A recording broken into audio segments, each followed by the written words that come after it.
بسم الله الرحمن الرحيم. وعن أبي العباس سهل بن سعد الساعدي رضي الله عنه قال مر رجل على النبي صلى الله عليه وسلم.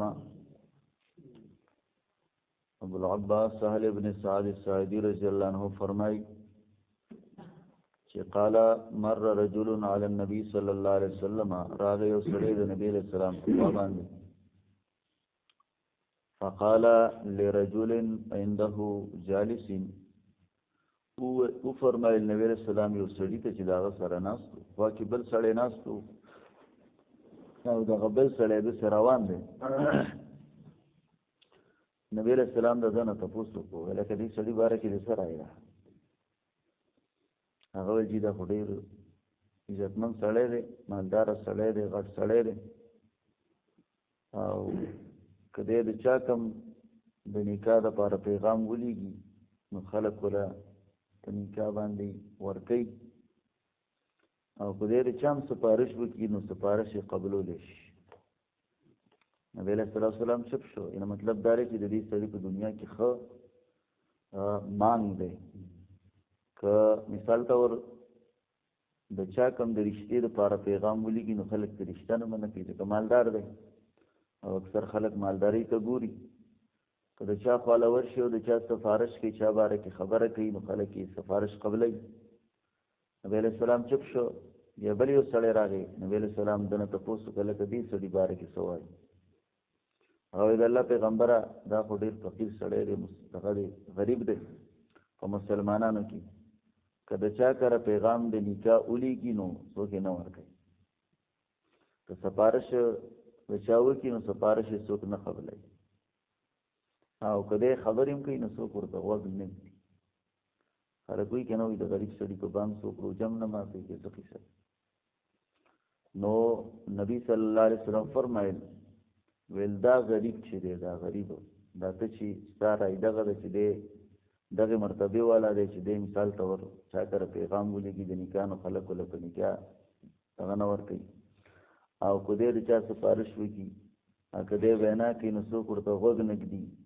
نبی علیہ السلام ویل دا یو سړی نه دی دا بهتر دی. دا یو سړی بهتر دی د دغه سړي نه.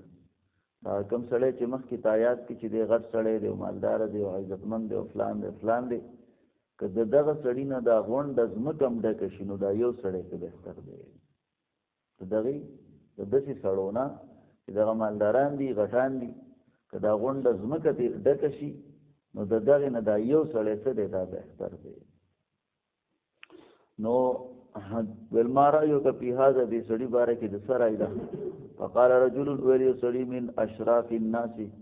فقال دوی رجل دا سړی دی من اشراف الناس د عزتمندو خلکو نه دی. هذا دا والله قسم په الله حری لایق دی ان خطبا که شرط دی خطبه وکړي یعنی چا کره پیغام د نکاح ولیږي نو ایون که هدله په نکاح ورکولی شي څوک یې نه منع کوي. و ان شفعو که دی سفارش وکړي نو ایو شفع د ده سفارش قبلولی شي. فسکت رسول الله صلی الله علیه وسلم نبی صلی الله علیه وسلم چپ شو. ثم مر رجل آخر بل یو سړی راغی. فقال له رسول الله صلی الله علیه وسلم نبی علیہ السلام دته فرمایل ما رأیک فی هذا دې سړي باره کې د څه رای ده؟ فقال ویل یا رسول الله الله پیغمبره هذا رجل دا سړی دی من فقراء المسلمین د غریبانو مسلمانانو نه دی. هذا حری دا لایق دی ان خطب که چېرته دی د چا کره پیغام ولیږي د نکاح نو الله ينکح دله دې په نکاح ورنکړی شي ځکه غریب دی څوک ورته توجه نه کوي. و ان شفعو که دی سفارش کوي نو الله یشفع د ده سفارش دی قبول نکړی شي. دی د څوک مطلب د خبره اړو څوک اوري نه او د خبره څوک په من لیټۍ کې هم نه حسابوي. و ان قال او که دی وینا کوي نو الله یسمع د ده خبره دی وانه اورېدلی شي. نو فقال رسول الله یسمع لقوله غوږ دې کې نه ښودلی شي د ده وینا ته.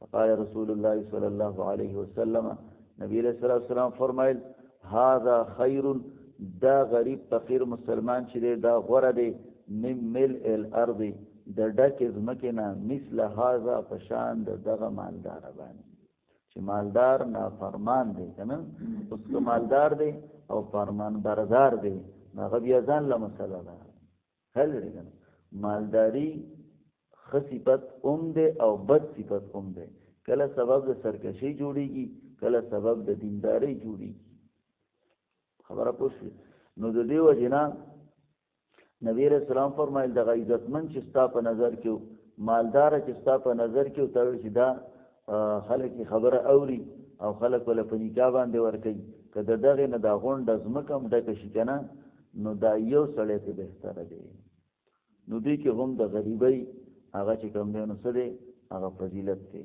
الله رب العالمین دې عمل وکړي ربنا ظلمنا انفسنا وان لم تغفر لنا وترحمنا لنكونن من الخاسرين ربنا واتنا ما وعدتنا على رسولك ولا تخزنا يوم القيامه انك لا تخلف الميعاد ربنا اغفر لي ولوالدي وللمؤمنين والمؤمنات والمسلمين